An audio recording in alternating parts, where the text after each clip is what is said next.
She found out on a Tuesday afternoon. Not from him, not from a friend, from a stranger's Facebook post. She'd been married for 10 years.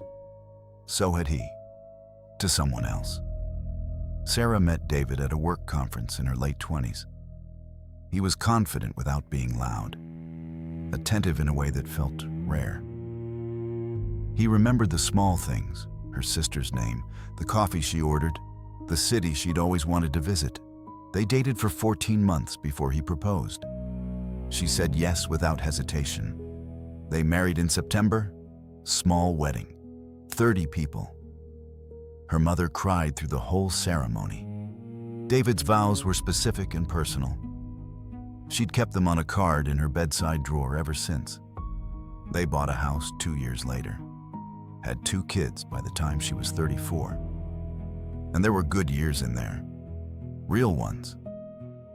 A road trip they took the summer before their first child was born. 3 weeks, no plan, just a map and a cooler in the back seat.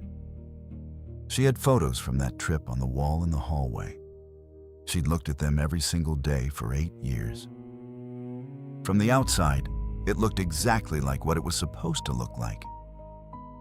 From the inside, it felt that way too. David traveled for work, frequently.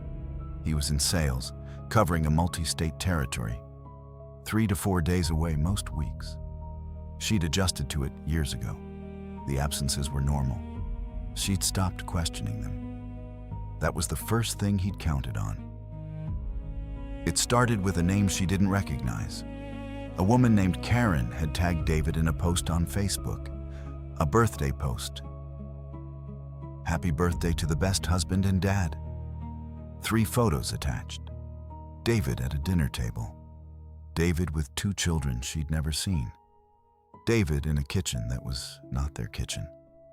Sarah read the post 3 times. Then she looked at Karen's profile. It wasn't private.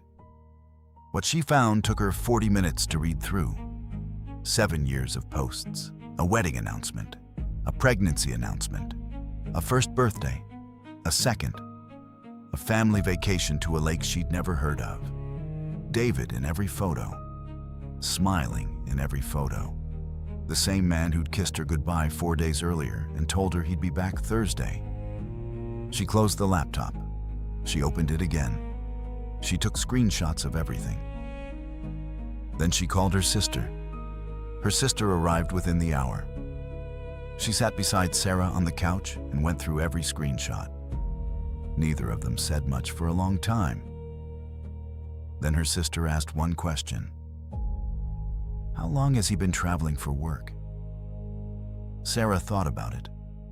The whole time. Since before they were married. Her sister didn't say anything else. She didn't need to. Sarah looked at the calendar on the wall. The pattern was there the whole time. 3 to 4 days away. Every week for 10 years. She'd been half a life. The other half was 2 states away, with a woman named Karen and 2 children who called David their father. She didn't cry that night. She made a list. David was due home Thursday. Sarah had 2 days. She used them. She called a lawyer Wednesday morning. She documented everything. The Facebook posts, the photos, the timeline she'd reconstructed from 10 years of travel schedules. The lawyer told her what she needed and what she didn't. She listened carefully. She said very little. She transferred enough money from their joint account to cover 3 months of expenses for herself and the kids. The lawyer told her that was within her rights, given the circumstances.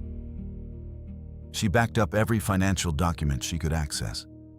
Tax returns, bank statements, investment accounts. She found 2 accounts she hadn't known existed. She sent those to the lawyer too. On Wednesday evening, she called Karen. She'd thought about whether to do it for most of the day. She decided Karen deserved to know. The call lasted 11 minutes. Karen did not know about Sarah.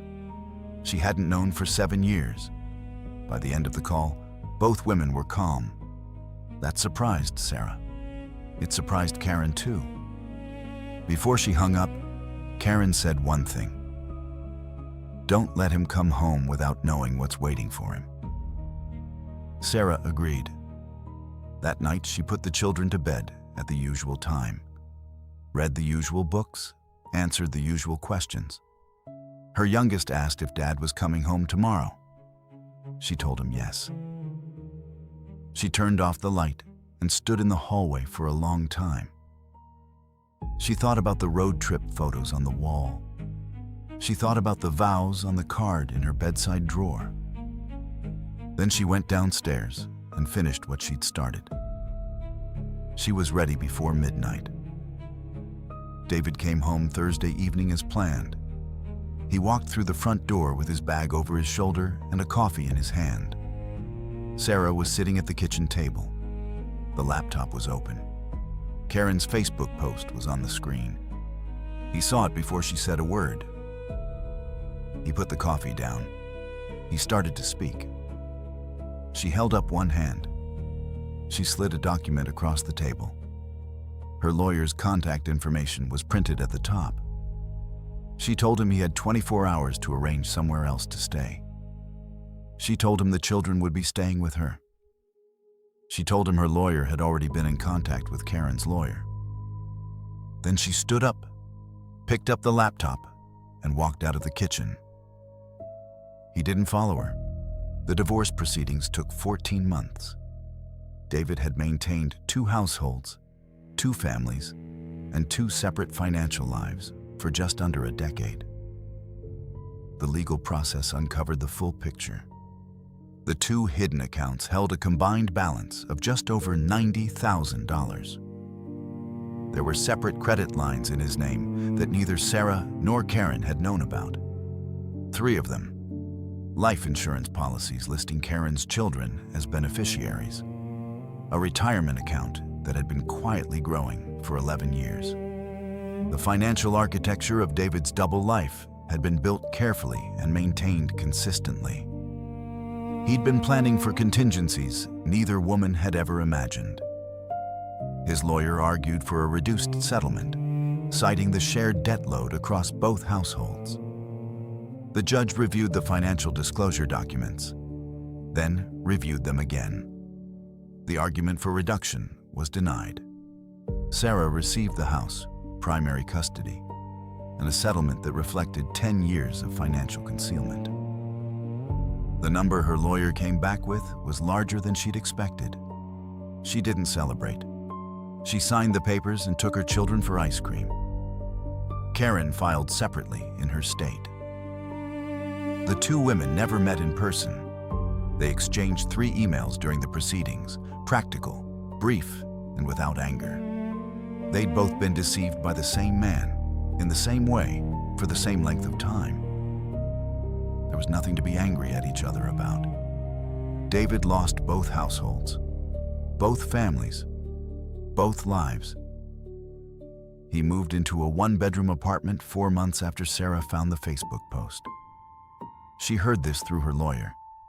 She didn't respond. Sarah still has the screenshot saved on an external hard drive. Not as evidence. The case is closed. She keeps them as a reminder of what she built in 48 hours when everything she thought she knew turned out to be half true. The list she made that Tuesday night, the calls she placed on Wednesday, the document she slid across the table on Thursday. 3 days. 10 years undone. The next case is different. 2 business partners, 1 acquisition offer worth 8 figures, and 4 months of private meetings that only one of them attended. This is Served Cold Files. New cases every week.